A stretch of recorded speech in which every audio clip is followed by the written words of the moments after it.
심리학의 용어 중에 사람들이 자신들에게 오는 스트레스나 불안 상태, 불안의 상황들을 그 상황들로부터 자신을 보호하기 위해서 발생하는 자기 방어 기제라는 것이 있습니다. 그 자기 방어 기제 중에 투사라는 게 있습니다. 자기 자신의 스트레스와 그리고 불안한 상황들을 보호하기 위해서 내가 지금 겪고 있는 이 모든 상황들이 다 다른 사람의 탓이다, 남의 탓이다 라고 이렇게 돌리는 그러한 방어 기제입니다. 남의 탓으로 돌리는 것, 그래서 내가 그 상황에서 벗어나고자 하는 어떤 그런 심리를 이야기를 합니다. 우리가 종종 살아갈 때도 우리가 지금 살아가고 있는 현실의 이 삶이 좀 어렵고 힘든 그 상황들을 보면서 이거는 정치인들의 탓이며 또 주변에 제대로 정직하게 살아가지 못하는 사람들 때문에 나까지 이렇게 고통을 당한다라고 이렇게 보는 관점이 종종 있습니다. 내가 살아가는 이 상황들이 남의 주변에 있는 사람들의 탓이라고 이야기하는 것. 오늘 본문 말씀에 보면 예레미야 입장도 그렇지 않겠습니까? 예레미야는 하나님의 말씀을 제대로 전하는 선지자였습니다. 그래서 하나님께서 시키시는 대로 그 예언의 말씀을 남유다 백성들에게 이야기를 했는데 남유다 백성들은 그것을 깨닫지 못했습니다. 그래서 하나님께서 이 남유다에다가 하나님의 심판을 내리셨습니다. 그래서 남유다 백성들이 극심한 고통과 고난 가운데 처하게 되었습니다. 그런데 남유다 백성들이 이런 어려움을 당할 때에 하나님의 말씀대로 선포하고 제대로 살았던 예레미야 선지자를 하나님께서 보호하시고 그 어려움 가운데서 처하지 않도록 하나님께서 이끌어내셨는가? 그렇지 않습니다. 그 고통을 당하는 남유다 백성들 가운데에 예레미야도 똑같이 고통을 받고 힘든 상황에 처해져 버렸습니다. 예레미야 입장에서는 그런 생각이 들지 않겠습니까? 나는 분명히 하나님께서 시키신 대로 하고 하나님의 말씀대로 살았는데 왜 하나님께서는 이 어려움에서 나를 보호하시지 않는가? 이 사람들과 똑같이 나를 취급하시는가? 내가 이렇게 어렵고 힘든 이 현실, 지금의 이 상황들은 저 남유다 백성들, 하나님의 말씀대로 살지 않았던 저 사람들 때문이다 라고 이렇게 이야기할 수도 있을 겁니다. 근데 예레미야는 오늘 본문에 보면 그 어려운 상황들을 마치 나의 문제인 것처럼, 물론 자신의 문제입니다. 나의 문제다라고 고백하며 하나님 앞에 애절하고 간절하게 기도하는 모습을 취합니다. 어쩌면 이것이 이 시대를 살아가는 그리스도인, 하나님의 백성들의 바른 자세가 아닌가라는 생각이 듭니다. 특별히 오늘 본문에서는 고난당하는 유다 민족을 예레미야 이렇게 표현하면서 고백하고 있습니다. 1절 말씀입니다. 여호와의 분노의 매로 말미암아 고난당하는 자는 나로다. 바로 나라는 겁니다. 내가 하나님의 분노로 인하여서 매를 맞았다라고 하면서 그 때리시는 그 징계를 여호와의 분노의 매라고 이렇게 표현하고 있습니다. 여기서 매 이러면 우리가 시골에 가면 쌀이로 만든 회초리를 우리가 생각합니다. 종아리를 걷어서 이렇게 찰싹찰싹 때리면 종아리에 이렇게 표가 쫙 남습니다. 근데 여기서 지금 예레미야가 표현하고 있는 이 매는 그 회초리의 매를 이야기하지 않습니다.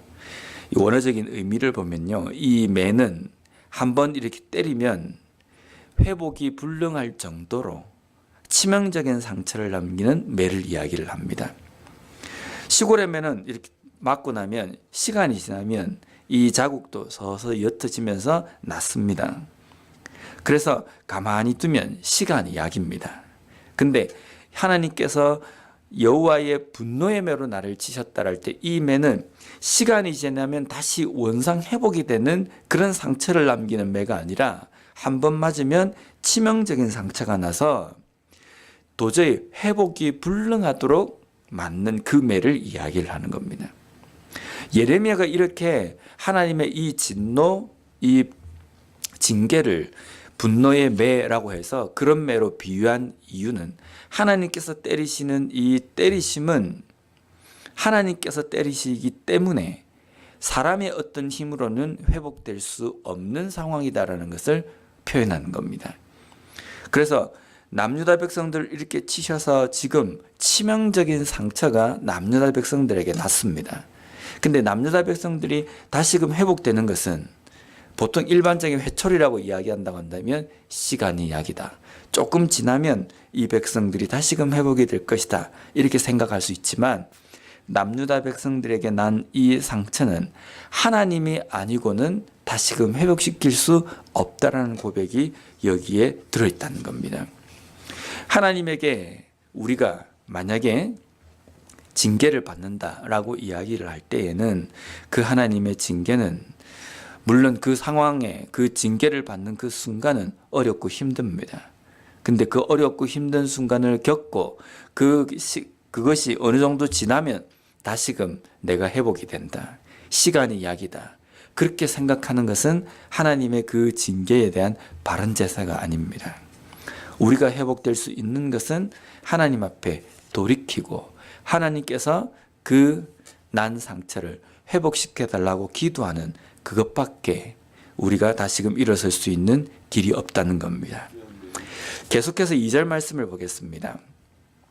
나를 이끌어 어둠 안에서 걸어가게 하시고 빛 안에서 걸어가지 못하게 하셨으며.